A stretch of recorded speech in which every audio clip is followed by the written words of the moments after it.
একটা নারী যখন খুব কথা বলে তখন ভেবে নেবেন ঠিক আছে।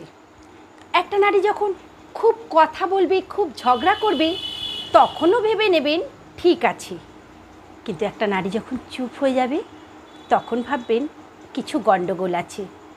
কারণ একটা নারী যখন চুপ হয়ে যায় তখন তার মন থেকে সমস্ত কিছুকে গলার টিপে মেরে ফেলে।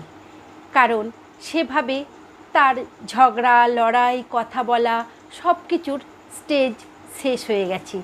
সে এখন সম্পূর্ণ একা নীরবতা পালন করতে চায়। তাই সে আর কারোর সাথে কোনো কথা বলতে চায় না। কারণ একটা নারী যখন কাউকে ভালোবাসে তার উজাড় করে দিয়ে তাকে ভালোবাসে, তার মনের সমস্ত কিছুটা তার মধ্যে সঁপে দেয়।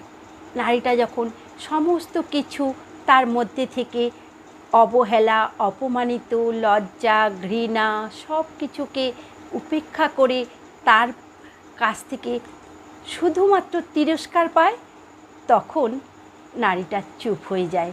তাই যে নারী চুপ হয়ে যায় সেই নারীকে আর কখনো বিরক্ত করা উচিত নয়, বা সেই নারীটাও কখনো আর কারোর কাছে ভালোবাসা বা করুণা করতে যায় না, চায়ও না তার কোনো চাহিদার কথা।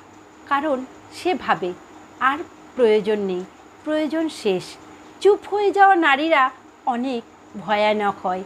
তারা যেমন ভালোবাসতে পারে তেমনি ঘৃণায় সরিয়েও দিতে পারে। তাই চুপ হয়ে যাওয়া নারীকে কখনোই আর নতুন করে আর কিছু বলার থাকে না। তাকে ভালোবাসার জায়গা দেওয়ার থেকে একা ছেড়ে দেওয়াই অনেক ভালো।